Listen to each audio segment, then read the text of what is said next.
And with that, please join me in welcoming Dr. Bruce Park to the podium.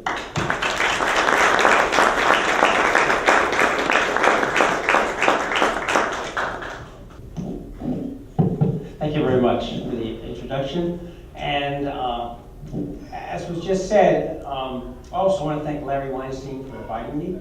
Larry actually saw an article that I published in Physics Today back in September about the tide predictions for D-Day, which is what led to the invitation for today's talk. But when I talked to Larry about it, I said, this is actually part of a bigger story.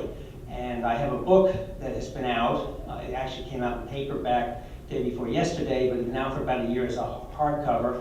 And it's about marine prediction in general. And if it had been an academic type book, it would have been called The History of Marine Prediction. But it was actually meant for a general audience, an educated general audience.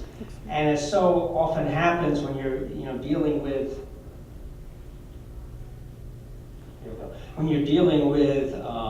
well, first an agent, then getting a publisher, but then the editor of a so-called popular book, there's a discussion on what the title should be. It has to be a little jazzier than The History of Marine Prediction.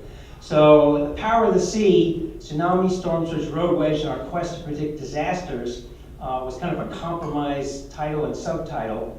But as I say, it really is a history of marine prediction, but it intermixes stories of unpredicted natural disasters with stories of scientific discovery. So the science is actually in there to entice audiences beyond oceanographers to read it. And it's rather just, give a lot of dry science, learning how Ben Franklin, Aristotle, or a variety of other scientists learned certain aspects of it, kind of makes it more understandable and more enjoyable.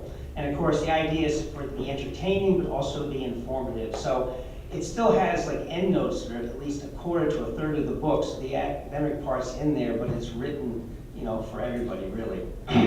Now, the book starts off, when the sea turns its enormous power against us, our best defense is just to get out of the way. But to do that, you first have to predict when and where the sea will strike. And even though the subtitle emphasizes the three things in the middle, storm surges, wind waves, and tsunamis, that's again because the publisher thought those were the most dangerous, they've killed the most. But you really have to start with the tides, because the tides were the earliest ocean phenomena that were predictable. Even in ancient times, when they had no idea how the tides were caused, they recognized the correlation with the moon. Phases of the moon, when the moon was overhead and the water tended to rise as the moon went from one horizon to the other at night. And so it really was the basis for everything that came after. But it really wasn't until the 20th century that the rest of the things you see in the bottom of the slide, storm surges, wind waves, including road waves, tsunamis, and El Nino and climate change, began to be able to be predicted, although we still can't do certain things. Road waves right now are still very difficult, but I think in the foreseeable future we'll be able to predict them, or at least the situations that cause them. Tsunamis are unpredictable at this point in time, and I'll explain why later. But the tides came first. And so we're going to talk about the tides first, and we're going to lead up to the tide predictions for D-Day, a rather famous and important prediction that helped avoid a disaster for the Allies. Now, of course, the tides themselves can be quite dangerous. There are places where tide ranges are 50 feet, 40 feet, 30 feet from low water to high water. This is Mount St. Michel in the Gulf of St. Malo, which is off the English Channel, has a 45-foot tide range. Of course, the Bay of Fundy, you're all familiar with that, 50-foot tide range. Many places around the world with 30 and 40-foot tide ranges.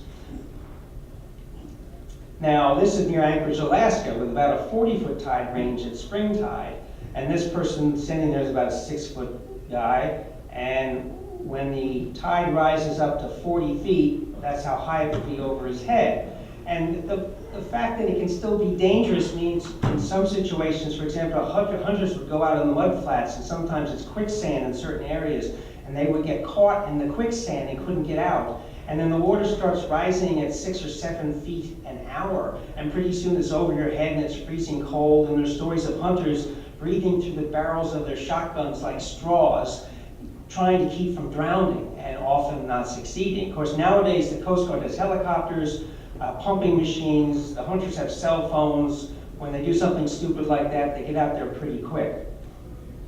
The other thing, and then so from ancient times, one of the first reasons that people cared about tide predictions were the shell fishermen, the ones that wanted to get out there on the mud flats, dig up clams, oysters, but get out before the tide returns. Because sometimes it not only doesn't just rise rapidly, sometimes it swirls back in and can surround you. The abbey there in Gulf of St. Malo that you just saw the picture of, the natives there said the tide comes back in like a galloping herd of horses, and so it can be very dangerous. This is Bristol, the United Kingdom. They're a bit more blasé about low tide, just let your boat sit on the bottom and then the water will rise up. And the other important use in ancient times was by sea captains. They needed to know when high tide was so they could get their ship into a harbor without running aground or hitting some rock on the bottom. But the tide's been dangerous in other ways, and there have been historical consequences or near consequences of that. For example, tidal bores. Now what a tidal bore is, it is the tide, because you have to remember the tide is a very, very long wave. And out in the ocean, it can be like 1,000 miles or even longer. And it shortens up in shallow water, and then what we call nonlinear effects usually steepen it. And friction also wears it down. But if you're going up a river, for example, that starts out very wide and narrows down, forcing more volume and energy into a smaller space, it kind of counteracts the friction, it allows it to get more and more distorted, and before long, it's just a perpetually breaking wave moving up the river. So this is an actual picture of one, not at the highest astronomical conditions, because just like the tide, the bore will be higher at new moon and full moon, even higher at perigean spring tides, which means not only the sun and the moon working together, but the moon is closest to the earth, and actually barrel up and can destroy things that happen to be out on the water. Back in 325 AD, Alexander the Great had just finished 8 years of conquest of Asia. He defeated every king and every army that he'd come across. And the last one that he defeated was a king named Porus, who happened to have huge elephants as part of his army. And although Alexander the Great defeated him, it had kind of upset his army. They were tired of fighting. It had been 8 years. They're ready to mutiny. They said, Alexander knew something was going on, so he told his men, okay, we'll go back to Macedonia by the Mediterranean Sea, but first I have to do a little exploring, and then we'll go back. Because Alexander was also a man of science. Aristotle was one of his teachers, and he had other famous philosophers. So he headed down the Indus River in what was then called India, but is now called Pakistan. And he had a group of boats, and he's heading down. And of course, normally the river flows toward the sea, but all of a sudden the sea started flowing in the reverse direction. And that was strange enough for them. But then in the distance, they could see this ribbon of water, which as it got closer, looked like it was a breaking wave. When he covered the entire width of the river, it was coming at him, and it was getting higher and higher, and it was a tidal bore. Of course, Alexander had no idea it was a tidal bore. In fact, Alexander didn't really know about the tide, because the Mediterranean has virtually no tide. It's imperceptible compared to like wind effects on water levels. And it disrupted his fleet. It made boats sink, and people jumping out and swimming, for their safety to islands and that type of thing. And the rest of the story's in the book, but basically the tidal bore almost did what all the armies of Asia couldn't do, defeat Alexander the Great. Another famous tidal bore, in fact, is in the Qingdao River in China. Again, there's a very wide bay, the entrance of Hangzhou Bay, narrows down dramatically, and right around these places where you see the yellow marks, you get very strong tidal bores. And it's been known about for several millennium, and around 100 AD, the Chinese scientists knew it was connected with the moon. They could see the correlation. They didn't understand how the moon caused it, but they knew it was not mythology. But the local people like to think of myths and legends, and their belief was that a local minister, who's pictured here in the middle, and is at a nearby museum today to where these tidal bores happen, Wu Tuzu was a loyal member of the prince's staff, but he was accused of being disloyal. He was killed, thrown into the river, and the people believed it was his spirit that was causing the tidal bore to come twice a day, actually twice a lunar day, every single day, sometimes higher at spring tides and sometimes lower at neap tides, but always coming, and it was the spirit of this guy trying to get even. I was there myself some time ago. This is a picture I took. Unfortunately, it was around neap tide, so it wasn't as high as it could have been. But sometimes you can get to 15 or even 20 feet high and travel up the river at 15 knots.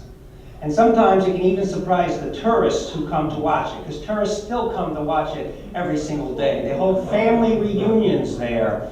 There are pagodas, there are temples, and every time I went to visit it, there were buses bringing people in to see this. It was like a natural wonder in China. And when it's around the time of springtide, and perhaps the wind has helped a little, sometimes the tourists get caught. Mostly they don't. Mostly it's a safe place to go. Occasionally, though, the tide of war can be much more gentle. This is the Kampar River in Sumatra in Indonesia, and a whole series of undulations that go up the river, and you can surf it. You see the guy there who has a nice long ride of a couple of miles with virtually having to do nothing except stand there. Off of Anchorage, Alaska, they do the same thing. Another danger of the tides back in ancient times was tidal whirlpools. Now, as the tide goes up and down, water goes in and out of harbors and straits, and they're called tidal currents. You have the ebb, you have the flow. And there can be places where even the tide doesn't seem like a big tide range, but the tidal currents get very strong because they're forced through narrow channels, such as the Strait of Messina, down here in the lower left-hand corner, which is between Sicily and the lower end of the boot of Italy.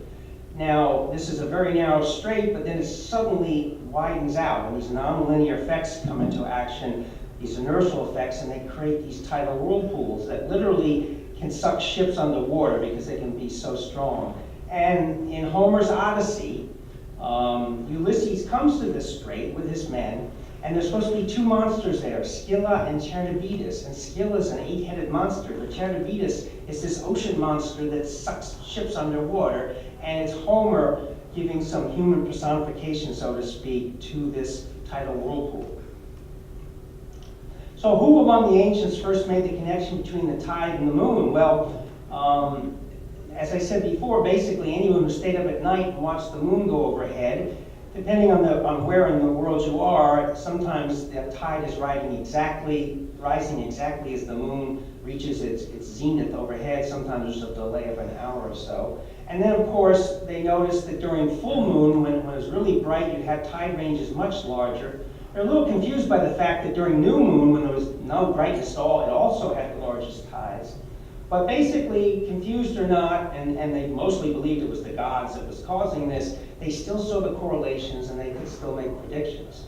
As to who was the first, it's hard to know, but certainly in 2300 BC in Lawful, India, which is kind of up a bay that's connected to the Arabian Sea, they had gone to the trouble up this river, which the tide went up, of building a tide lock, essentially a basin which at high tide they then closed off, so as the water dropped, their ships would still be afloat. And the archaeologists have found all kinds of evidence of this at the present time. And there were even tide tables and tide charts. This one's from 1543 in France, the Brafskin Tidal Almanac, and this is part of the English Channel. And ship captains wanting to make sure they could go into one of these harbors, these words going vertically are for various little harbors, and using the dial here and the dial here, they make predictions of exactly what time of the day they could bring the ship in safely and there'd be enough water under their keel. Even the colonists in America, before the Revolutionary War, they really came to understand the tides, at least in terms of predicting it. There were plenty of shellfishermen, of course, and plenty of ship captains. And in fact, there's many stories in the American Revolutionary War of ship captains from the American colonies outsmarting the British by kind of enticing them, their big, draft British warships, into shallow areas as the tide's going down, so then they'd get stuck, and then the smaller draft American colony ships would come around and start shooting them and take advantage of it. So you would think they'd be on top of this all the time, but sometimes when tempers get hot, like at the Boston Tea Party, they sort of forget about the tide. And of course, that particular night, there were 3 British ships filled with tea. They were along this particular wharf, and Indians, colonists dressed up as Indians, went on the 3 ships and started dumping tea over the side. But what they'd forgotten was it was a perigean spring tide. which means you have the highest tide possible, but also the lowest tide possible. And it happens a couple times a year. It means the sun and the moon are lined up with each other, and the moon's also the closest to the earth. So you have two things adding to this huge tide range. So although those ships were all tied up to this wharf, they were only in 2 feet of water. They were actually aground. So when they started throwing the tea over the side, there was no place for the tea to go. It filled up that first 2 feet of water, and then it started piling up like a haystack of tea all around the ships of the Boston Tea Party. Now they're supposed to destroy this tea if it's going to be a decent protest. So instead, the tea's falling back into the ship as the piles are building up. So now these Indians are jumping down into the water with water up to their knees or whatever, and they start pounding it with oars, and they're trying to do everything they can. And then the tide starts rising, and the tidal current comes in, and these stacks of tea start floating off into Boston Harbor. And perfectly good, huge bundles of tea are floating up onto the beaches. So now the Indians in boats are chasing after it, trying to knock all this tea into the water, stirring it in. It wasn't exactly the way they planned it to happen. And you don't usually hear too much about that with the Boston Tea Party. So in terms, though, of trying to understand why the tides happen, there's really no success in ancient Greece or any of the other early civilizations, certainly not through the Dark Ages. As we got to Galileo, he had a theory about it. And if you read Galileo's daughter, you know the story that, in fact, it was considered blasphemy that he was using the tides to kind of support the Copernican theory of the universe. But the ironic thing is that Galileo actually had it wrong, and he didn't think the moon was involved at all. He thought there were certain kinds of oscillations related to the rotation of the Earth and the sun, and he got a few things right. Like he knew there was a natural frequency of bodies of water that would affect the height of the tide, but he just didn't get part of it right. And Johannes Kepler, who's famous for the laws of planetary motion, planetary with 2 R's apparently, he knew the gravity was involved. He got that part right, but he could never figure out why there's 2 tidal bulges. And then there was a third theory by René Descartes, a Frenchman, who had it totally wrong. He wasn't even close. He believed in ether, and he believed the moon, while going through the ether, would push down on the water, but he kind of ignored the fact that that would cause a low water, not a high water, so he really wasn't even in the game. But Kepler and Galileo each had kind of half the story. It took Isaac Newton in 1687 to really figure it out. And he's famous, of course, for so-called discovering gravity, even though Kepler really knew something about it. But it was more the mathematics of it, and it was more explaining why there's 2 tides a day, not 1. And it's a pretty busy diagram here, but the essence of it is, that it's not that the moon is really rotating around the Earth or revolving around the Earth. It's really that the Earth and the moon both together are revolving around a common point. And that common point, because the Earth is so much more massive than the moon, is actually within the Earth. And at that very center point, there's a balance between the gravitational attraction of the moon and the Earth and the centrifugal force of them trying to fly apart because they're flying around. Now, centrifugal force, if I have a rock on a string and I'm swinging it around like that, the centrifugal force is like the string keeping the rock from going off. Now, this balance is only at that center point. But if you're on the surface of the Earth closest to the moon, the gravitational effect is stronger than the centrifugal force. But on the opposite side of the Earth, the centrifugal force is greater than the gravitational force. So that's why you get 2 bulges. And if the Earth turns under that in 24 hours, you get 2 high tides a day. But it's actually more than that. And one thing that Newton didn't quite get right, but Leonard Euler did, it wasn't so much the raising power of this difference, because that's still very small than the Earth's gravitation, and so it'd be tough to lift it up. But the horizontal components, for example, all these arrows pointing sideways, pointing toward this point that's closest to the moon, has nothing resisting it at all, and that's what really creates the bulges. Now, this is all still oversimplified because they assumed they had an Earth that was covered with water. They ignored the continents, they ignored the basins, the Atlantic, the Pacific, and that type of thing. And it took Simon Laplace, a Frenchman, to figure out the hydrodynamics. And he came up with very elaborate partial differential equations called the Laplace tidal equations. He essentially started the science of hydrodynamics, and he started with equations of like conservation of momentum and mass and that type of thing, with which he could then predict the dynamics. Because although it's the astronomy that causes the various tidal periods, it's the hydrodynamics that determines how big it's going to be. And the tide is really a very long wave, and it's so long in the Atlantic Ocean that you probably wouldn't even notice it. It could be 1,000 miles long, a foot or so high, but it's only when it hits the continental shelf that it shortens up and gets higher, and especially goes up into bays and estuaries. And there are a variety of hydrodynamic effects that can make the tide get so large that you get like 50-foot tide ranges in the Bay of Fundy and many other places. So as I said, there's two aspects to the tide: astronomical forcing and hydrodynamic response. And this is where Lord Kelvin comes in. He took Laplace's work and Newton's work, and you'll see in a minute what he did with it. But there's a variety of astronomical frequencies that relate to the motions of the Earth, the Moon, and the Sun. The Moon and the Earth revolving around that common point, which looks to us like the Moon revolving around the Earth going around the Sun, the fact that you have elliptical orbits, and that you can be in perigee where the Moon's closest to the Earth and apogee with its furthest away. Whole variety of frequencies, and they come in and out of sync.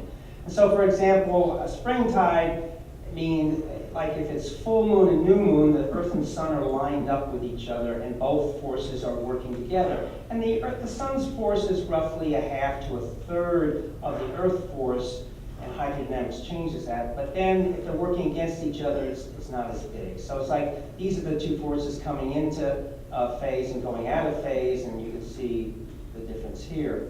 So what Lord Kelvin did, he invented the first computer, but it wasn't digital, it was analog. It involved fixed pulleys and gears. And each pulley and gear turned at a certain speed that related to this frequency of whether it's the moon moving around the Earth, or the effect of the Earth rotating under the moon and under the Sun, or the effect of perigee, all these different astronomical frequencies. And ended up with a Kelvin tide predicting machine. Now, he did it when he was still William Thomson, but later became Lord Kelvin. They called it the Kelvin tide predicting machine. A very finely crafted brass machine with pulleys and gears, and the wire that goes, all of them is connected to a pen or a pencil that then, as a rotating roll of paper goes by it, it's moving up and down, actually draws the tide curves. So this brings us up to what we're going to talk about, the main part of the story, the tide predictions for D-Day. But even before that, when England was the only one left that survived Hitler's wrath, so to speak, and the English Channel kept them separated, but Hitler and the Germans were planning to cross the Channel and do amphibious landings on the beaches of England, the tides were an important consideration. Operation Sea Lion. So the British were anticipating and preparing for a German invasion in 1940. The Germans called it the German version of a translation of Operation Sea Lion. That's Winston Churchill up on one of the coasts looking out. And Churchill himself had been the head of the Naval Department at one point. He was well aware of tides and the importance of that. And he had actually said, this isn't a copy of an actual directive he sent out to the Admiralty, wanting to know what was the most favorable time for the moon, and particularly the tide, and how that made it likely or not that the Germans were going to attack. Now, if you're at large tide ranges like you have along the English coast, 20 feet, 30 feet, 40 feet, some places, if it's low tide, it reveals a lot more beach, a lot more sand. Hundreds of yards longer for soldiers to have to run while the other side is firing at them. So the logical thing is that you would land at high tide. And so the Admiralty ended up giving Churchill tide predictions for all the key ports in the English Channel, and telling him the times that it would be a high tide and a dark moon, because they thought the Germans would also come while it was dark. Not only that, but in Britain, they banned the publication of tide tables because they thought that would help the enemy. So they considered tides very important. This is a special kind of a chart where you kind of mixed up tide predictions with illuminations, in this case along the East Anglian coast, but there were plenty of other things like that as well.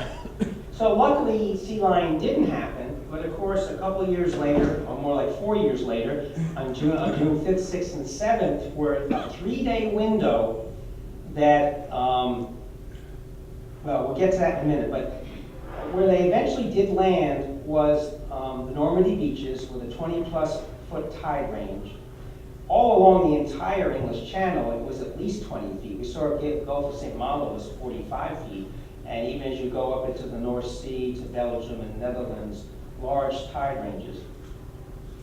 So again, the same thing was going to happen. Rommel, who was the German general in charge of protecting the German coast, the Atlantic Wall they called it, tried to stop the Allies at the beaches because he felt if you couldn't stop the Allies at the beaches, all was lost for Germany. He started filling in the intertidal zone with underwater obstacles. In this case, these are just logs aimed up at an angle. Sometimes they put mines on top of them, but there were other kinds as well. Belgian gates, which were metal gates that stuck straight up, and then these hedgehogs, which looked like giant children's jacks, if you remember those toys, when you bounced the ball and picked up a jack, and literally spread them over the entire length of the English Channel because they didn't know where the Allies were coming. That was part of the critical aspect of it, to surprise the Germans. So they didn't know it was Normandy or when, and didn't know when it was either. Here's Rommel and some of his generals and lieutenants looking at it more closely. That's a picture of him right up close to one of them. And Rommel kept saying all through the war, they will come at high water, they will come at high water.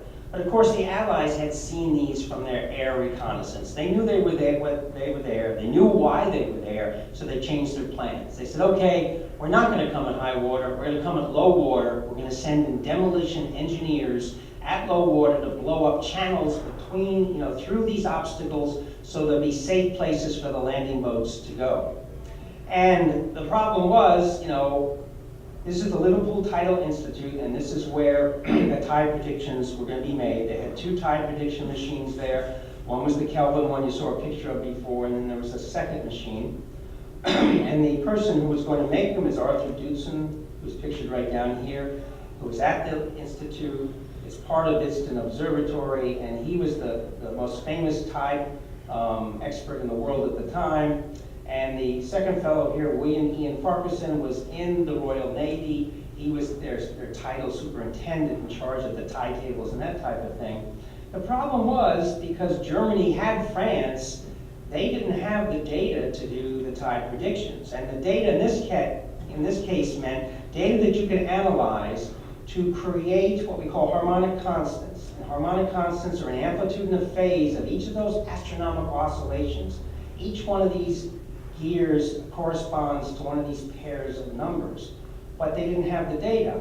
And in the tide tables, although there were stations on the Normandy beaches and the tide tables, there were little special asterisks, so to speak, saying, this is a very shallow area, the tide's distorted, we don't have good data, don't trust these predictions. So the British sent little mini submarines in the middle of the night, and they were measuring all kinds of things, the firmness of the sand, to see if the tanks could go on them okay, and they took a little tide data, a little tidal current data, and it was up to Farquharson that tried to come up with harmonic constants for Dudson to use. And this is an actual note, the 3rd page of a note that Farquharson wrote to Dudson, where he basically said, here are these harmonic constants for a particular location, which he called Z. Because theoretically, he wasn't even supposed to tell Dudson where they were landing. It was supposed to be a big secret. Of course, Dudson saw these harmonic constants, understood the hydrodynamics, and he guessed it was Normandy. But the idea was to call it a secret name, so it was called position Z. And when you get in the shallow water, nonlinear things happen. Shallow water distortions, kind of like when the tidal bore is created, but not quite as extreme. But the tide can rise much faster, come down more slower. And one of these values in here, this M4, this is like a second harmonic. It's like when you have different octaves in music, and there's going to be octaves in tide oscillations. And this M4 was big enough to cause some distortion. And Farquharson said he did the best he could with the data. He hoped this was going to work. And so Doodson put it on both tide machines, which were in different parts of the observatory, because Liverpool was bombed. Lord Heehaw said one time in his radio broadcast, he was the British trader who worked for Germany, and said, we were going to bomb Bitston, we're going to wipe it off the map. And so they had the tide machines in different places, and it was bombed, but they both survived. The funny thing is, however he did this, Farquharson got pretty close, because later we had numerical hydrodynamic models who modeled the entire English Channel and the North Sea, and his values were pretty close to what they should have been. And then this tidal illumination diagram, which was passed out to all the Allied troops, Americans, Canadians, Brits. It was a combination of over a month, this is the month of June, low tide, the times of low tide, high tide, twilight, full moon, all that kind of stuff. And it was determined that there basically were only 3 days in the month of June that met all the requirements. For the moon had to be full, because the paratroopers coming in the night before, and they wanted to fly at night, they needed the full moon to see where they were going to land and various targets, and the 3 days for the tide range to be just right, and more importantly, for low water to occur just after daylight. If they missed that window, it was going to be 2 weeks later that they had to go, and then the moon wasn't quite right, but at least the tide was right. As it turned out, you've heard probably about the famous weather forecast. They were going to go on the 5th, but because of the weather forecast, they delayed it, and then they predicted a 36-hour break in the weather, and they went, and that was the only time they could have gone. They surprised the Germans. The only place that was on full alert for whatever reason was Omaha, and you know what happened there compared to the other beaches. So it was part of the whole thing, and of course, Rommel wasn't even on Normandy when this happened, or anywhere along the English Channel, because he didn't know where they were going to come. He was back with his wife on her birthday. He was seeing Hitler, because not only was the weather bad, but he said they're coming at high water. He never quit thinking that maybe the Allies would adjust what they were thinking. And so he was convinced the tides were wrong on June 5th, 6th, and 7th, so he wasn't even there. As it turned out, the tide predictions were very accurate. The more difficult the thing proved to predict were the tidal currents. They did a reasonable job of predicting those, but there were places where the tidal current would drag the landing boats further down the beach than they were supposed to go. In some cases, that even helped. On Utah Beach, it dragged it to a place that was even less defended and helped the Allies do even a better job.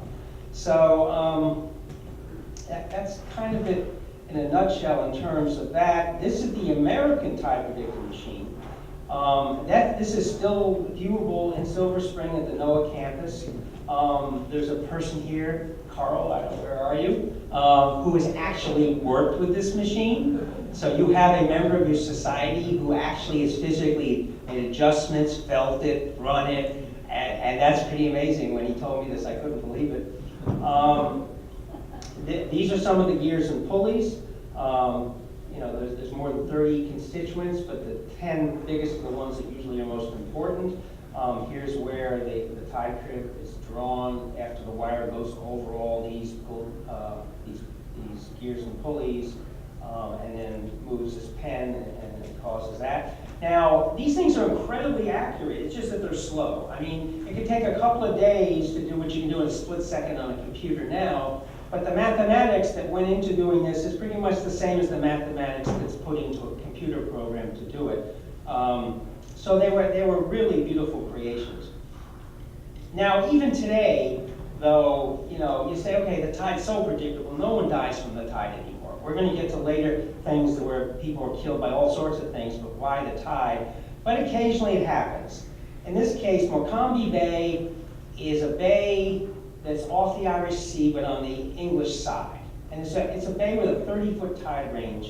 And it's also a bay that at low tide, because of the bathymetry, 120 square miles of mudflats get revealed. And on those mudflats are a special kind of shellfish called cockles that are a delicacy in Europe. And so if you can go out there and dig up those cockles, you can make a lot of money. In fact, typically $12 million worth of cockles would get harvested every year.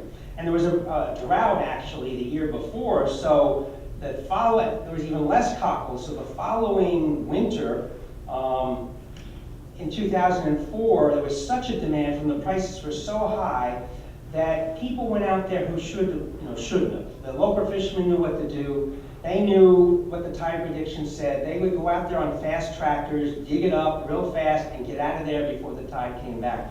But there were groups of Chinese illegal immigrants who desperately need money, and their so-called gangmasters would send them out there, not understanding the tide or not understanding the prediction. And a couple of times they almost died and were rescued, but in this particular case, 23 Chinese young immigrants, including 2 women, were killed. And the stories in the book, it's rather sad. It led to the Chinese gangmaster being convicted of manslaughter, and then also brought to light, the terrible living conditions of these immigrants. And there was a movie called Ghosts that was made out of that. I mentioned Mount St. Michel before. You can see here it is at low water where it's dry. Here it is with water around it, not even as high as it can get. 40-foot tide range. I bring this up again. That's from France, and there's one story that's in the book that's a little different and kind of interesting, because you like to go back in the past and see if you can find physical events or physical reasons why certain stories in the Bible or certain myths or legends might have been inspired to be told. Now, Napoleon, who was the dictator essentially of France for a while, and actually defeated some armies and conquered Egypt for a short while before he lost to the British, and actually Laplace worked for him for a while. While he was there, he was a man of science. He was a man of history and the arts. He brought lots of scientists and artists with him to Egypt, and he decided that he wanted to explore while he was there. So he decided one day he was going to cross the northern end of the Gulf of Suez, which is at the northern end of the Red Sea, and go visit the wells of Moses and visit some Arab chiefs and do all kinds of political and interesting scientific and historical things. And he took a small band of men with him, all of them on horseback. And he'd been told by his title scientists exactly when low water would be, because there was a shoal that would become completely dry at low water, and he could cross over this shoal at the northern end of the Red Sea, essentially. So he did that, and then he did all his visits and stuff, and he knew exactly when he was supposed to come back, but he talked a little longer than he should have.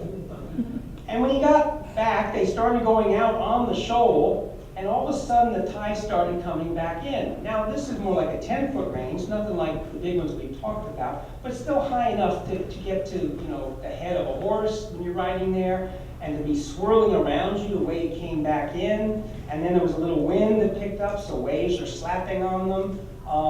One general had a wooden leg, had trouble holding on because the water was up, up to his waist and that type of thing. But Napoleon, being a good general, he got his men in like concentric circles, all the horses facing outward like the radii of wheels, and they would all go outward, and if they lost their footing, they'd fall in behind one of the other lines. And eventually, with just one line left, it was kind of following the now underwater shoal and keeping its footing, and he managed to escape from the Red Sea. But he almost bit the dust. Afterward, he is quoted by his biographer saying, "Had I drowned like the Pharaoh, all of Christianity would have used that against me." And he was crossing at a place that he'd been told, although no one really knew exactly, that the children of Israel would have crossed under the leadership of Moses, crossed the northern part of the Red Sea. So that brings up an interesting question, because if you go back and you look at some of the way the Bible's been translated, it's not really walls of water like Charlton Heston, with walking through it, it separates and stuff. It's more like around the Gulf of St. Malo and the Abbey there, where it just kind of swirls in around. It can cover you, but it's not like this narrow path. And so, was the parting of the Red Sea really somehow, dependent on a tide prediction? Did the Exodus depend on Moses making a tide prediction? Because Moses actually was a guide in that area during part of the time he was sort of away from everything. And the Pharaoh coming down from Alexandria on the Nile, connected to the Mediterranean where there's virtually no tide, if you're going to try and help your people escape from slavery, you're outnumbered 20 to 1 or whatever, you have no hope of defeating their army, what better way to escape than cross over that shoal at low tide, or even better, suppose you want to do it at night, with a full moon, so it's a really low tide, and when the tide comes back, it's a really high tide, and you time it just as those chariots are getting on the shoal behind you, and the water comes in and covers them and washes them away. So on the surface, it might seem like a kind of a far-fetched thing, but there really is more in the book about it. It's really very possible, and even if you believe that it had some help from on high and some wind came, the wind works better at low tide. The shallower the water is, the more it can move it. So even in that scenario, Moses still probably would have planned it for crossing at low tide and catching them as high tide was coming back. So anyway, so as I said, the tides were very predictable from ancient times. Well, crudely in the beginning, but very accurate as you got into the 18th, 19th, 20th century. Everything we're going to talk about now either depends on the weather in some way, and you know how difficult it was to predict the weather until the 20th century, or predictable on, or based on like volcanic eruptions or submarine earthquakes, and submarine earthquakes are still even to this day totally unpredictable. So when we talk of storm surges, and what storm surges are essentially great big huge waves of water forced by the wind onto the shore that can flood. Katrina, it was the storm surge that flooded New Orleans and Louisiana and that type of thing. And these have been around for literally all of time, and there's some places more notorious for them than others. The North Sea, huge gales, a storm surge from one of them in 1634 killed about 80,000 people along the coast of Germany. And many other storms, the English coast, Netherlands coast, all the lowlands in that area, lots of people have died. And again, there's just no way of predicting when that was going to happen. Even worse, the Bay of Bengal, which is between India, Bangladesh, Burma, and Thailand area, literally millions upon millions have been killed over the centuries by the storm surges created by the cyclones in the Bay of Bengal. And cyclones is just another word for hurricanes. Devastating storms, killing 300,000, 500,000 at a shot. And of course, part of the numbers that are killed is because of vulnerability, very low-lying coasts, river deltas, millions of people living there, poor in bamboo huts, just the perfect formula for a lot of people dying. And that was true right up until the end of the 20th century when storm surges became very predictable because you had satellites to see where the hurricanes were going, you had good hydrodynamic models. So, for example, with Katrina, the hurricane, the storm surge were predicted very accurately. It was the government that screwed up the response to it.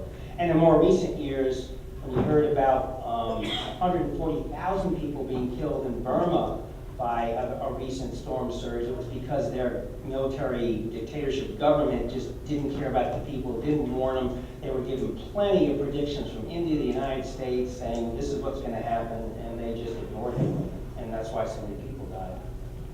But the first time we really learned much about it was in 1864 when the storm surge struck West Bengal, that's a little west of what we call Bangladesh now, 80,000 people killed. The reason it's in the book is because the British had just set up their meteorological office in India, and they'd taken lots of data and lots of personal accounts as to what happened, and it makes for a very interesting, although sad story, but gives you some feeling for how vulnerable these people are. Virtually the only thing that saved people's lives were the trees.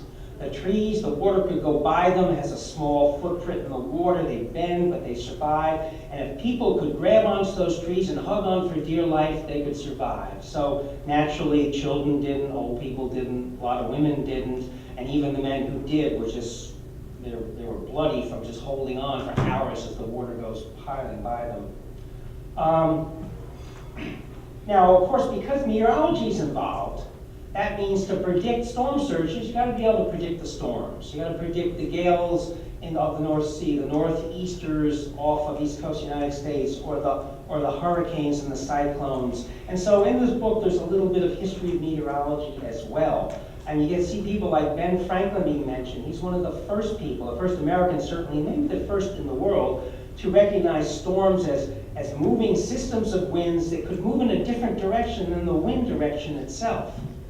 And I put this in because Joseph Henry, of course, is very important to all of you. You have your Joseph Henry lectures, and he was so important to this society, and of course the first president of Smithsonian. And at one point he had a telegraph network of weather stations across the US.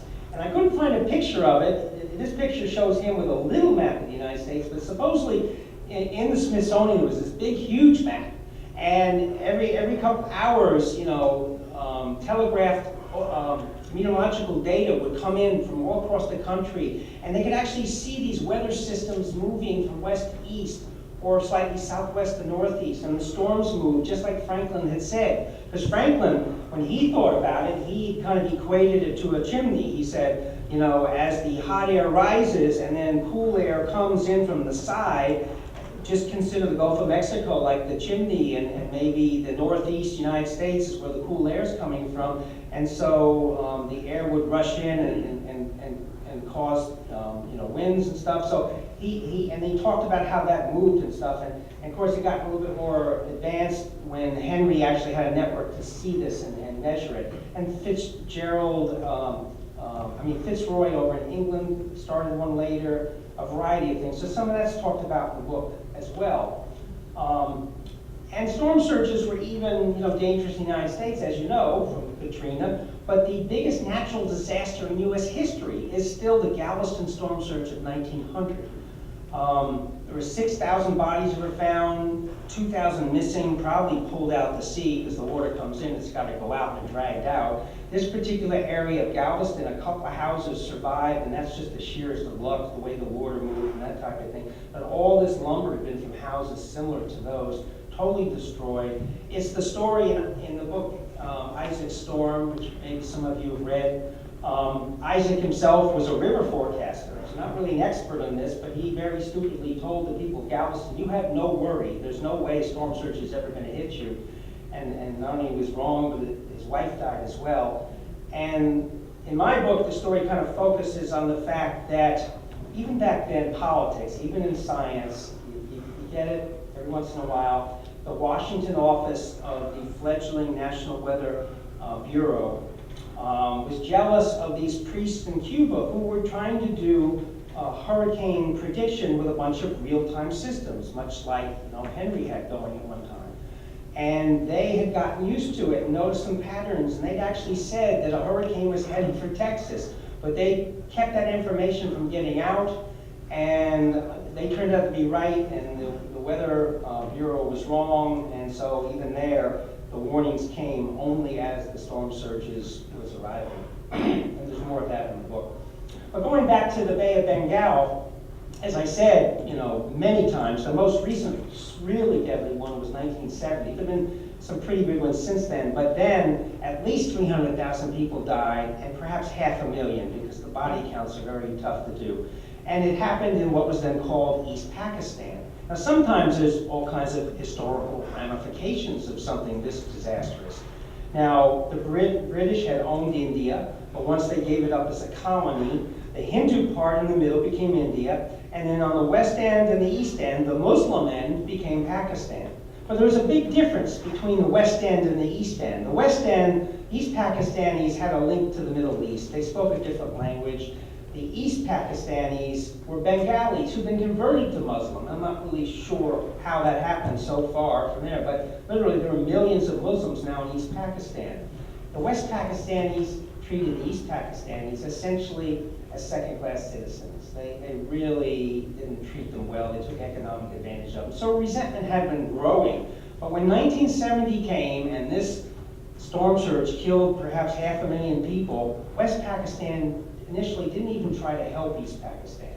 The United States helped, Britain helped, even India, which was supposed to be sort of an enemy, all of them helped East Pakistan, but not West Pakistan. So East Pakistan naturally says, enough is enough. This is the straw that's broken the camel's back.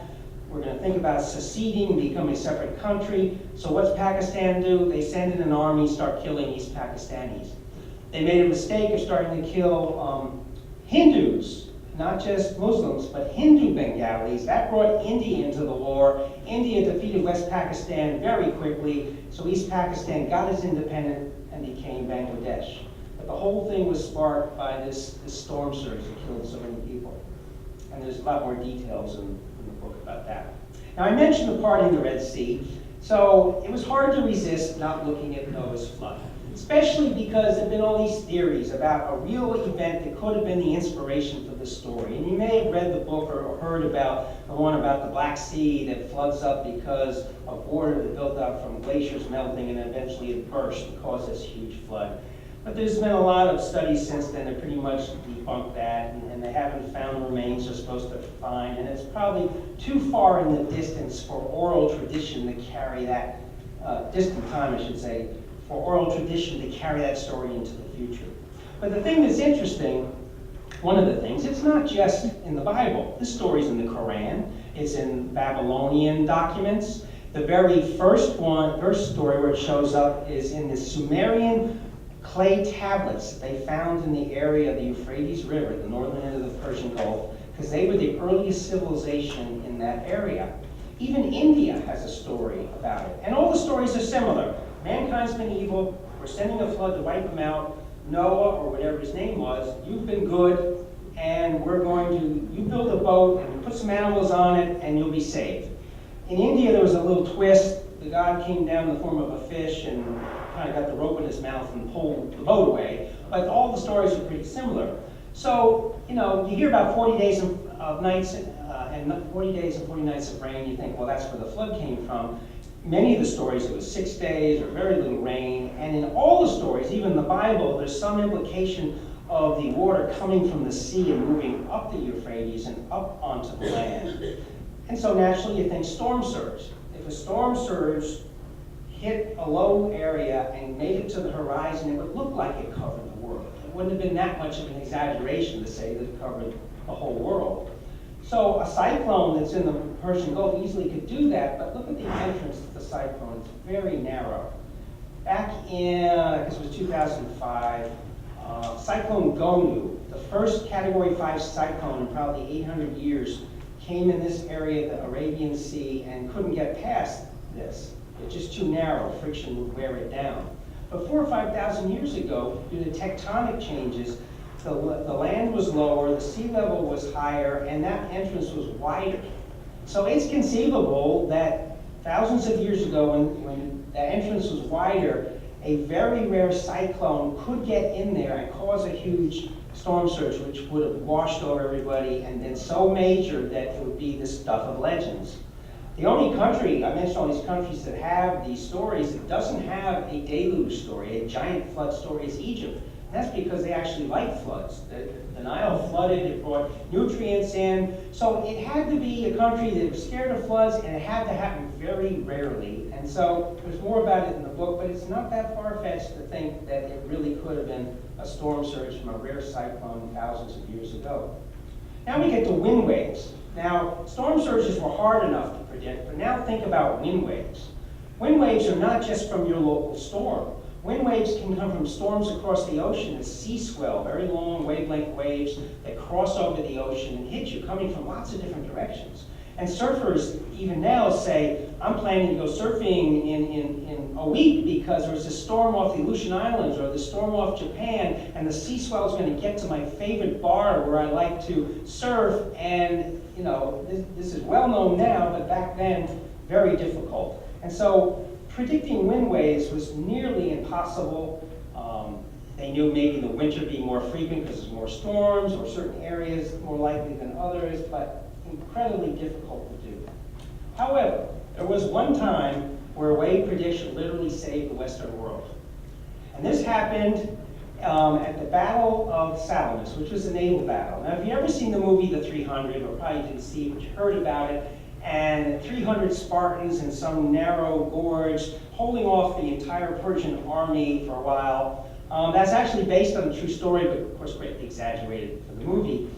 After that event, there was an incredible naval battle where this Persian navy is going to conquer Greece. And they have a navy that's 3-4 times bigger than the Greek navy. It looks like there's just no chance for the Greeks to survive.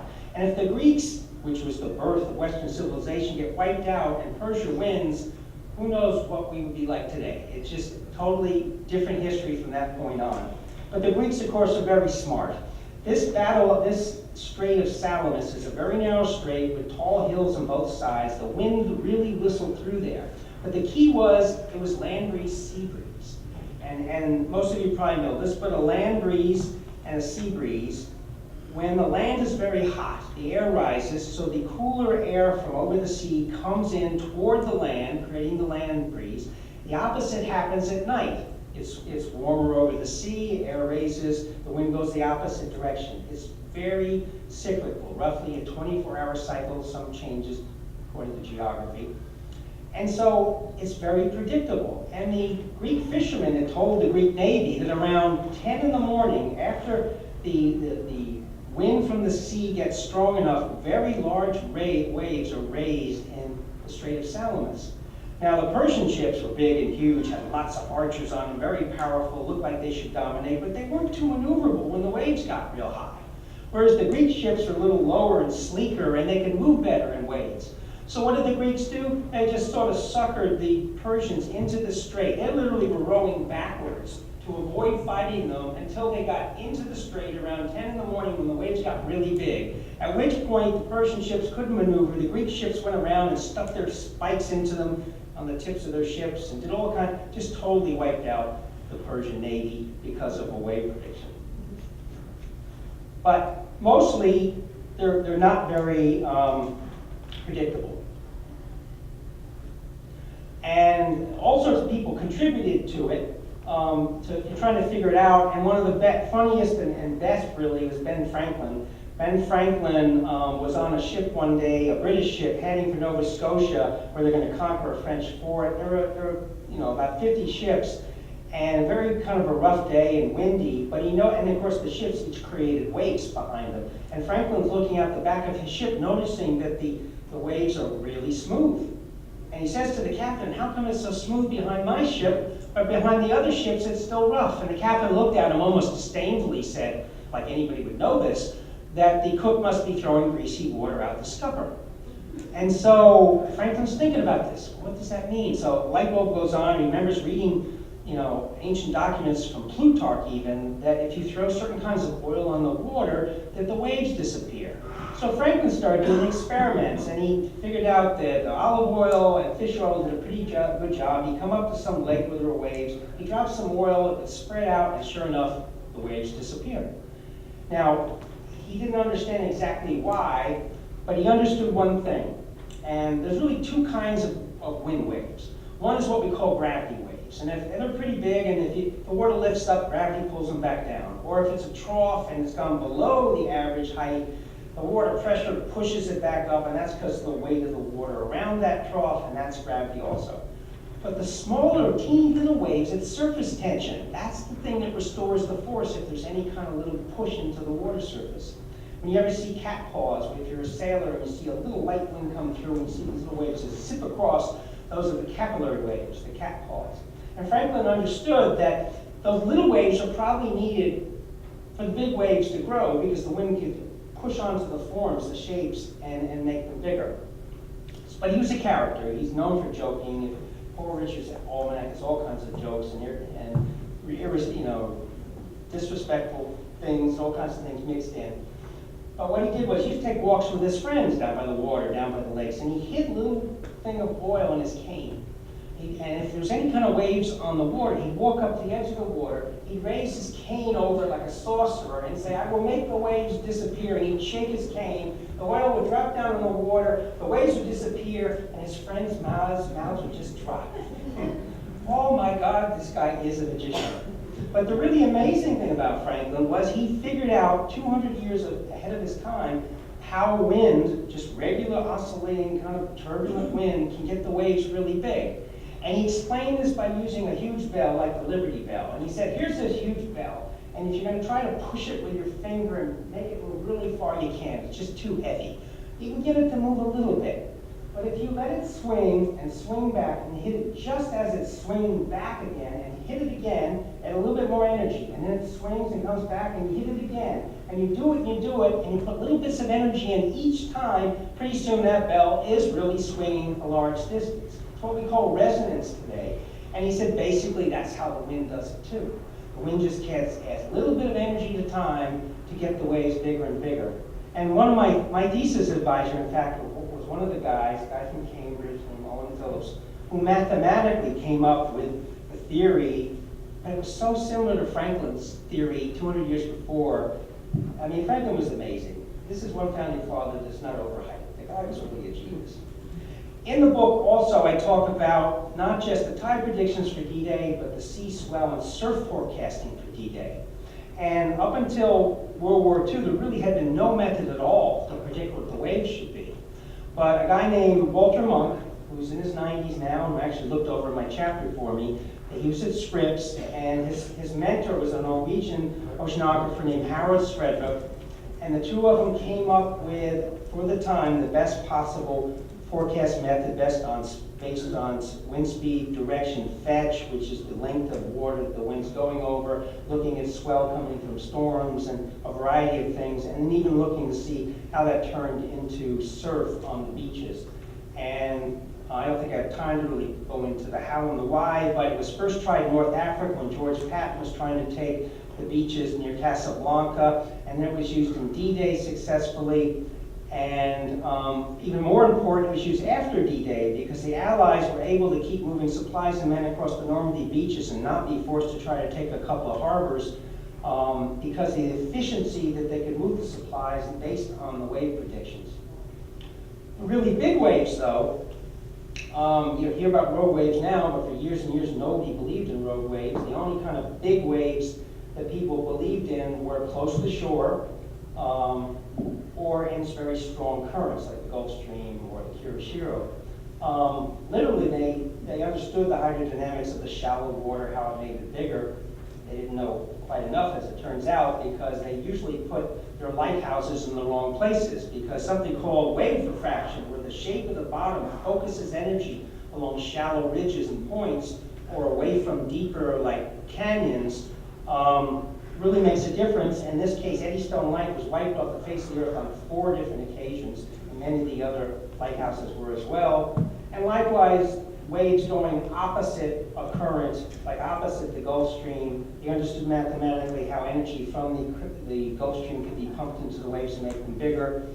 The whole myth of the Bermuda Triangle, that phrase was coined in 1964 by a story, and the first story in Argus magazine about it was about the ship, the Marine Sulphur Queen, which literally, he said, disappeared off the face of the earth in 1963, and later, from what I can see, there was evidence that it was a road wave that actually wiped them out, and probably there were others that helped add to the myth.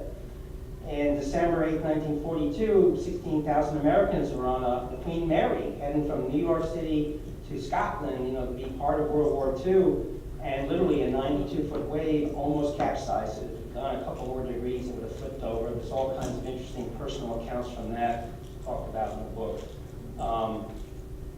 And there have been things since then. This World Glory split off of South Africa in the Agulhas Current in 1968. In this case, the roadway lifted up in the middle and it just bent and broke. This container ship just disappeared in 1978. I'm sort of get close to the end of my time. I do think roadways eventually be predicted because we have global wave models and more understanding, some tests to show that some of that swell coming from distances interacting the right way might cause them, but we're still not quite there. But tsunamis just aren't predictable. We first learned about them, some aspects of them, the fact that they were very long waves that traveled faster in deep water than shallow water because of the studies that were done after the 1755 Lisbon tsunami. This was a submarine earthquake off of Portugal that still shook Lisbon. It was the most religious day of the year, so people were in churches and cathedrals, the buildings shook and fell, and they ran from the buildings to the bay at the end of the river thinking they were safe, and then a 40-foot tsunami came up and got them, followed by another one and another one. But they actually made it all the way to the Caribbean, and the fact that they, from later records that they got from ships, they realized they got to the Caribbean faster than they got to Ireland, and that was because it went across a really deep ocean compared to going up the continental shelf. There was a story in Japan that was used, to raise awareness of school children, the fact that this village, Hiro Village, was wiped out by a tsunami in 1854, and the elder of the village was about halfway up in his house. he looked out at the sea and he saw it receding, and he remembered the tales his grandfather told him that if you ever see the sea receding, run high as you can, because if the sea's coming back and going to wipe you out. He couldn't get down to the village, he was too old. He couldn't get up to the bell of the temple. So what did he do? He lit the rice harvest, which was next to his house. He set it on fire, very valuable. The whole village depended on it, and all the villagers ran up to put out the fire and were saved. But the other thing that was interesting about it is that it was the first tsunami detected remotely, and it was detected by the U.S. Coast Survey. They had, and later it was called the Coastal Geodetics Survey, and they had set up their first self-registering tide gauges. Before that, you always had to have observers who measured like on a yardstick, and they wrote down numbers. But here, with pulleys and gears and a float going up and down connected to a pen or a pencil, I would draw this actual tide curve on paper. And on this tide curve, the head of the Coastal Geodetics Survey, Alexander Baki, noticed these and realized this was the tsunami having crossed the Pacific Ocean and put oscillations on this. And from then on, they were checking oscillations for tide gauges. Now, by the time Krakatoa hit, and this is one of the big ones that wasn't caused by a submarine earthquake, but by an actual volcano blowing, 36,000 people were killed by that volcano. Only 1,000 by the hot ash. 35,000 were killed by this 50-foot tsunamis that hit Java and Sumatra. When it blew, the submarine cables had finally been connected. And most of the continents had telegraph cables connecting, like San Francisco to Boston and that type of thing. But the continents haven't been connected. So if something happened in Krakatoa, it would take 2-3 weeks for the information to get back to Europe or the United States. But now with the submarine cables, it's a matter of 3 or 4 hours and the information was back.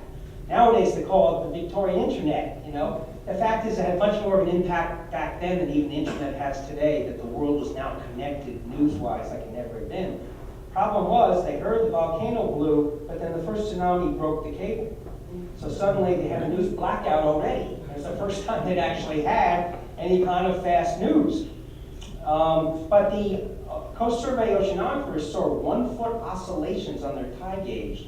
The tsunami had taken 14 hours to get there. It was still a foot high, and they realized it had to have been big. And they were right. It was 50 feet in a couple places. It would run up to 150 feet up slopes, and 35,000 people would die. Eventually they reconnected the cable, and then it was the first global news story of a natural disaster that affected the whole world. They were interviewing people just like they interview them now. It was just like the first news story. The biggest tsunami, not the biggest, the highest, and I have to say there's a difference between biggest and highest. The highest tsunami in modern times happened in Latoya Bay, which is a bay up in Alaska. And it's not too big a bay, and it's connected to the Pacific down here. And this huge rock slide, probably triggered by a small earthquake, fell down into the water. It washed up the other side over here and went over the cliff, over the top of it, 1,700 feet high, but that was not the tsunami, that was just run-up. The tsunami itself was a mere 500 feet high. And it starts barreling down Latoya Bay, and friction wears it down because it's a shallow bay. And so by the time it reached the Pacific Ocean, it was a mere 100 feet high.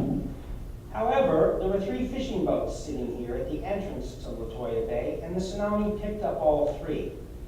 One of them had this father and son in it, another had a husband and wife, and there was a third one with another husband and wife. 2 of the boats, once the tsunami got to the Pacific Ocean, which is wide and deep, it sort of petered out because of that, and both boats were set gently down. Unfortunately, the third boat disappeared and wasn't so gently treated. But there are stories, personal first-hand accounts of literally the father and son, or the husband and wife, looking over the side of the boat as they're carried over trees that were on this spit and then set down on the ocean.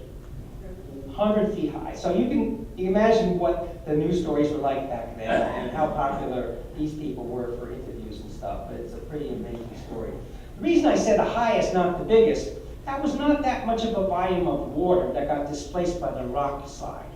Compared to the 2004 Indian Ocean tsunami, these stars represent the length of the fault that ruptured. This is the entire length of the earthquake, 900 miles long. 900 miles where the sea bottom is lifted anywhere from 10 to 20 feet high. That's a huge volume of water. And it started a tsunami heading toward basically toward the east and another one going toward the west. It was only 15 minutes before it hit the northwest tip of Sumatra, 100 feet at that point. Beautiful white beaches, coral heads. The trough got there first, which means the water receded. Now we have dry coral heads, fish flapping on the bottom. Which way do you think the people ran? They ran to get the fish. They ran to look at the coral heads. There was just no chance for them. Even if they'd run for the hills immediately, it would have been doubtful they could have escaped. It eventually went around the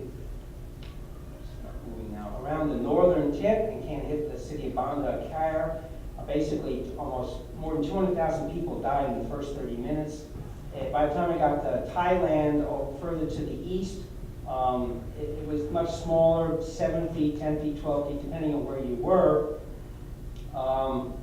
It went to the west and hit Sri Lanka and India, and eventually went entirely out. And you could even see it on the Atlantic City tide gauge, a little oscillation. Thailand lost about 7,500 people, which is sad for sure. It was a small number compared to the other places. Sri Lanka lost more than 30 or 40,000. India lost about 16,000. Certainly the biggest, as I said, a couple 100,000 in Sumatra. This is some of the destruction. And we mentioned the lighthouses being in the wrong places, like at the tip where the water got shallow. Tsunamis are focused the same way. This submarine ridge here, the tsunami energy, this is the coast of Sri Lanka, east coast, and the wave refraction focused the energy along submarine ridge, but along the submarine canyon, the energy is focused to the left and the right, so it's safer at the end of the submarine canyon. So you can see only 2 people died in Olaville here, and the tsunami is not very large, whereas here, 8,500 people were killed. The tsunami was much bigger there. And what about the elephants? You've probably heard the elephants save people, and it's absolutely true. It has nothing to do with the sixth sense. The elephant has a couple things going for it. First of all, it's got very big feet. It can feel seismic waves in the earth, and so when the earthquake happened, they got a little nervous right then and there. In fact, elephants have been known to stamp the ground, to send sound waves through the ground to other elephants. But the big thing was, I mentioned tsunamis are very long waves, thousands of miles long, not very high in the deep ocean. When they go under a boat, you don't even feel it. It gets into the shallow water, it shortens up and shortens up, it gets bigger. Pretty soon it comes down to the same wavelength as what we call low frequency sound, infrasound.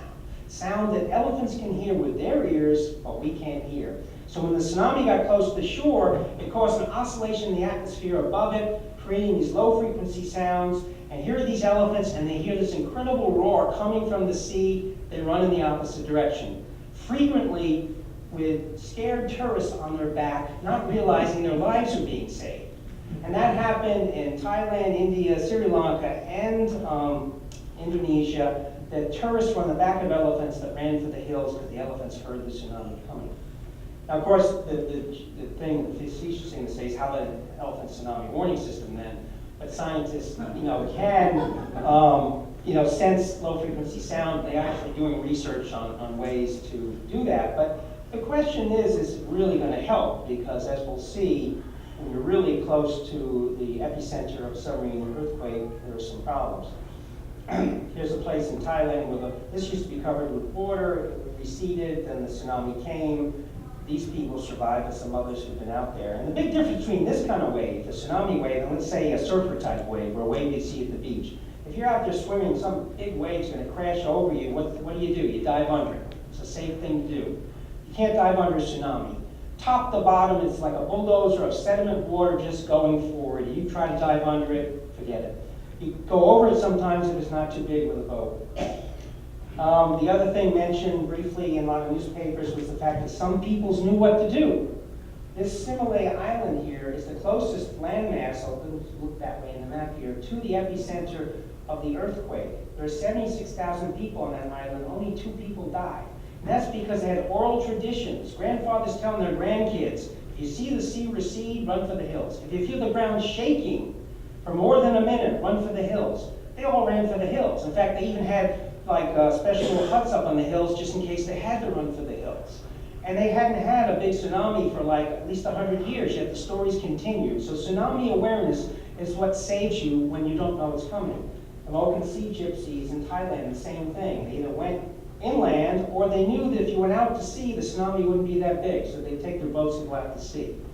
And then even more amazing, perhaps, is Stone Age tribes of the Nicobar Islands and the Andaman Islands, owned by India, but definitely different than Indians. In fact, DNA studies have shown that these people have stayed to themselves since the Stone Age. They rarely intermix with anybody, and yet those people knew from their stories to either get out to sea or get up to the hills. So it just shows that, you have to be aware. So that brings us to last March. Japan's the most earthquake-aware and tsunami-aware nation on Earth. How did so many people have been killed by that tsunami in a nation like that? Well, part of the thing was that, although there have been lots of earthquakes, there hadn't been a really big, deadly tsunami since 1933, and before that, about 1896.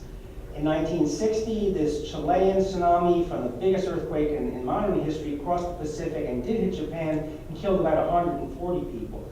But I mean, you have short memories, you get used to it. They built a bunch of seawalls. They basically thought that they were okay. Now, building, 40% of the Japan coast is covered by seawalls. And how big are you going to make them? It's a financial consideration. Do you make them all worst case scenario? Or do you put them where you think it helped most of the time? And finance won, and most of the seawalls, in fact, all of them really were not big enough. But the one place you would think you'd go for worst case scenario would be around a nuclear power plant. Well, the seawall in front of the Fukushima Daiichi nuclear power plant, it stopped the first tsunami wave, but not the second one. It definitely wasn't big enough. The tsunami wave came in, it flooded. Well, first of all, the key thing to remember, as you probably already know, is that when the earthquake struck, the connection between the power plant and the Japan electric grid was severed. So now there was no electricity going into the power plant. And the big thing is to keep the cooling system going, or you're going to have nuclear meltdown. So they had diesel engines as backup, and they turned on when they were supposed to turn on. But where were the fuel tanks? They were on the ground outside the building. They got washed away by the tsunami. And where were the diesel engines themselves? They were on the ground floor and the basement floor, and they got swamped and submerged by the tsunami.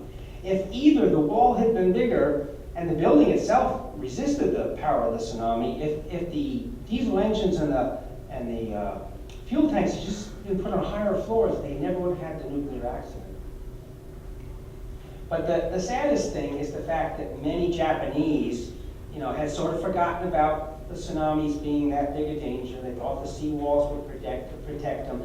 They were given plenty of earthquake training, but not much or any tsunami training, and it showed. And in the chapter that I added for the paperback edition, which came out 2 days ago, it's called The Unpredictable and the Unprepared. The saddest stories are the stories about the schools, and where literally tsunamis would cross the seawall. Sometimes they go up rivers and channels, and they would submerge or smash or do something to schools, and teachers didn't always know what to do, and unfortunately people died. There's an uplifting story in the chapter, though, of one school district that realized that their students were not prepared.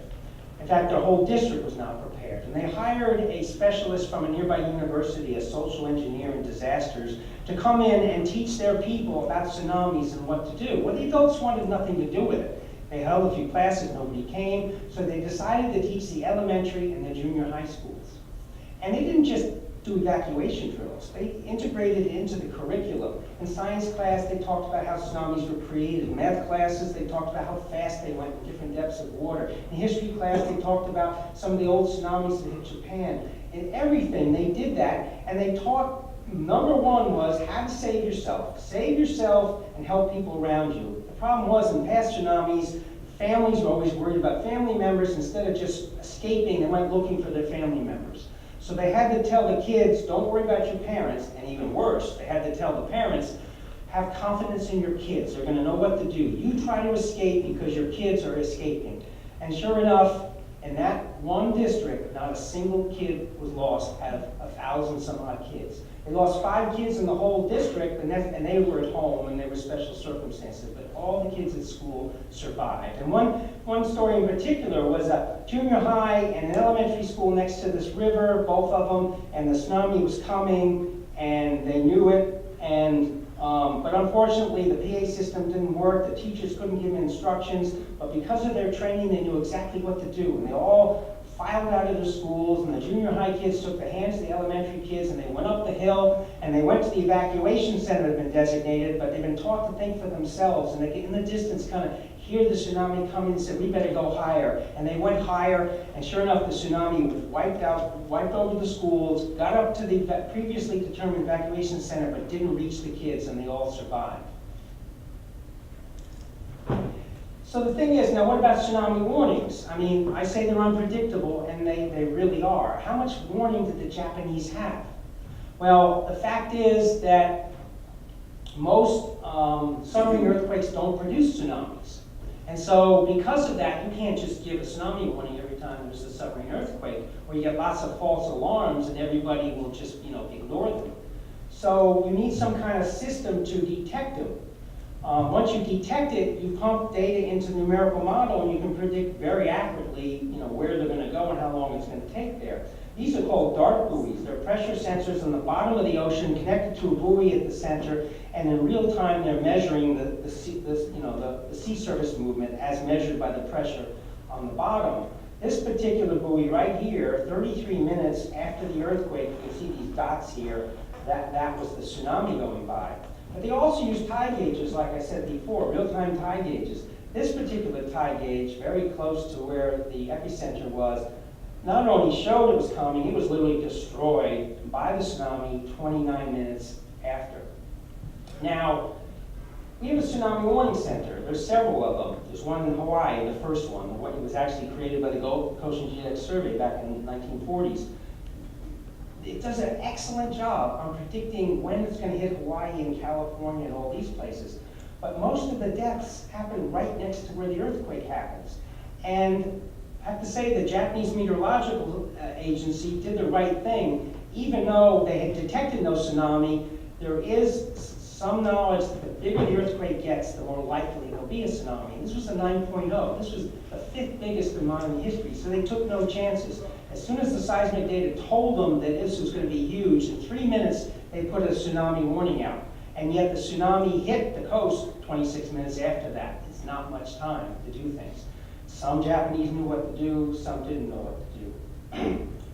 I think I should quit at this point because I'm about 20 minutes over. In the book, there's also a little about predicting El Nino and the importance of that. Back in the end of the 1800s, there was a huge El Nino, which means really heavy rains in Peru, but stopping the monsoons that normally bring rain to Asia, and 10 million died in India and 10 to 20 million in China. And then I get a little bit into climate change and global models versus regional models and geoengineering solutions. The previous thing, I mentioned that this book has a huge section of endnotes. And it's not just for the scientific references and the historical references. There's even more little stories back there that we thought might slow up the reading in the front, but other people might want to know. Also, as I said, the paperback just came out 2 days ago, and it's got that added story about the Japan tsunami in it. So I guess that's it. Thank you very much.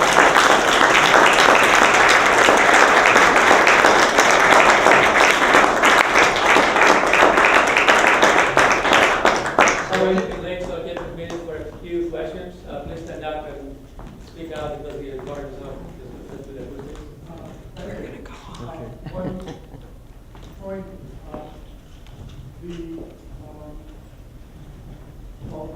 first an argument too about the centrifugal force causing the low moon tide. There's a centrifugal force causing the Earth to be in a late ellipsoid. Centrifugal force of the Earth itself. It's not causing the tide. It's causing the tide is the difference in the gravitational field. Yeah, that's what I said. Between the two. And so the near part pull more than the far part. And so the Earth pulled away from the tide and the normal tide and toward the moon and the moon tide.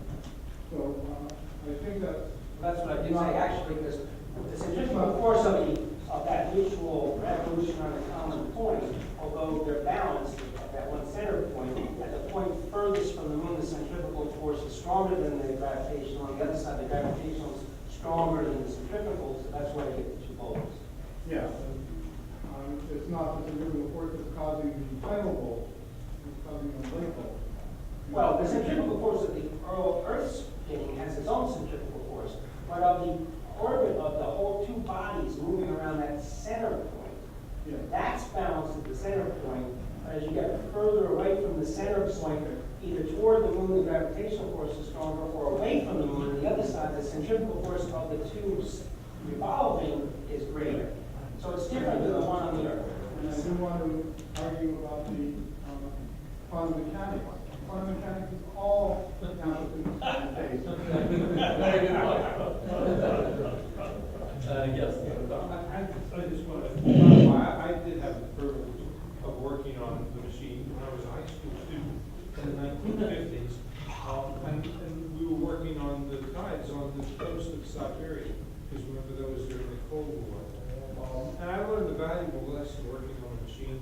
Turned out I didn't have good handwriting, I still don't. And so the supervisor warned me that young men would lose their lives if they couldn't read the numbers I was writing down. Because we would make this roll of paper and I had to read off the curves. And they said they put that in my permanent record, which really frightened me. And later, when I had a supervisory job in the government, anytime anybody bothered me, I'd say, that's going to go in your permanent record. It actually helped me the other day because I went to get a sandwich at a sandwich shop, and somebody got in line in front of me, and I said, you're breaking the line. They looked at me and said, so what? And I said, it'll go in your permanent record. I got back in the line. All because of a time gauge. Maybe I wrote, From what has been found recently with satellite measurements and instrumentation, how has the prediction of the tide improved? It's a good question because prior to that, you had to have data at each of these tide gauges. And then you could do harmonic analysis and have to try to put that into a hydrodynamic model, or you try to do some interpolation and whatnot. But with satellite altimetry, you can actually measure the surface of the water surface as it moves, and you can harmonically analyze literally every point of that data that comes back. So it's shown a lot more spatial detail in terms of what the tides can do, and you could never do tide prediction. Well, if you want to do a tide prediction, let's say in the middle of the ocean for some reason, and sometimes you do. Sometimes you want to subtract things out so you get a better sea level signal or things like that. Now, with the altimetry data, you can harmonically analyze that data and do tide predictions that are out in the middle that aren't so much either a guess or the output of a model. So it really has made a difference. Okay, go ahead first. The April Sky and Telescope had an article about historically high tides, low tides, affecting the icebergs that may have sunk or did sink the Titanic. Did you write it? No. Read it? I didn't write it, and it's funny because I have written on the Titanic, and I'll mention in a minute what I wrote about it. It was a very special physical, oceanographic, and weather situation. What they were speculating on is, there's changes certainly in the number of icebergs and how they move. As you know, we have iceberg patrols that started right after the Titanic, and ways of predicting, not only where they go, but how often they will break off of Greenland, break off of something. And certainly when these ice sheets are going over the water, there are places, special places where an extra low tide may come down, be more pressure on the ice, and it can break off. So, that's what they're actually talking about. But since it comes up, the thing that you think about mostly the dangers of the ocean would be strong winds, high waves. On the night of the Titanic disaster, it was too calm. It was so calm that normally the edge of icebergs, the waves would kind of rough up on the sides and there'd be some fluorescence and things, you could see them, but because it was so calm, they couldn't see the iceberg ahead. That's just one of the reasons of why they ran into problems. There are other problems, of course. He should have hit it head on, actually. Instead, he tried to swing sideways, but the ship was stronger to go head on, and even if he had some leakage, it would be like a front compartment, not 3 or 4 on the side. So there are a lot of things, obviously, that went wrong that night. But I Yes, yes. And that's what's not. Yeah, I was gonna say, I was curious about the degree of precision pre and post the Kepler gauge. You know, Ben Franklin's way of doing it, say, and then once that was developed, I mean, how, is that a 20% improvement? Now- Is that, and that would be both, I guess, in depth of water and time? So when you say Kepler gauge in this case, you're talking about the accurate flow type tide gauges? Yeah, with the harmonic. Right. Yeah. and- Prior to that, it was Well, less there's two precise. answers to that. So before that, if they took hourly data by hand even, and still used harmonic analysis, like, Laplace suggested and Kepler actually did, and a guy named William Farrell in the United States also developed a method for that survey, you could still do pretty reasonable predictions. But most of the tide gauges, because it was so tedious to have observers there to measure it every single hour, tended to measure just high and low waters and put the times down. So they'd have a few reference stations where they did lots of analysis, and then they tried to tie the shorter stations to the longer stations with time differences and things like that. Once they had the self-registering tide gauges that Kelvin recommended and several people built, including over the United States, now you have this continuous record at lots of places, and if you choose, you can then take off the numbers and tabulate them. And the analysis took much longer than the prediction, because you had to do all this mathematics, and they developed these keys, these pieces of paper with holes in them, and you had to tabulate the hourly measurements either by hand watching or off these curves, and put it on a form that was very specific, so you could put these different keys over it with an adding machine, those old mechanical adding machines, add up all these numbers. It literally would take days and days and days to get the harmonic constants to make a time prediction. Once they had them, it didn't take quite as long to fix each gear in the right way and then actually produce the tide predictions. So in essence, it wasn't so much that it made it more accurate after the self-registering, it was so much less labor intensive, and probably it was more accurate too, because when they put these floats in the water, they were in these kind of protective tubes and stuff, and some of the wave damping, the wave action that would make it tough to say, well, where is it, was sort of damped out, and you probably get more accurate measurements with the float in that type of gauge, so it probably did make a difference in that respect. One last question. Yeah, back in the 1970s, I was on a project where we were going to build nuclear power plants floating on the waters 3 miles off the shore. And we would surround them with riprap to prevent tsunami waves from overcoming them. And the original projection was the largest tsunami they could think of in the last 100 years. In the middle of the project, somebody came up with some records in something like 900 years that were 3 times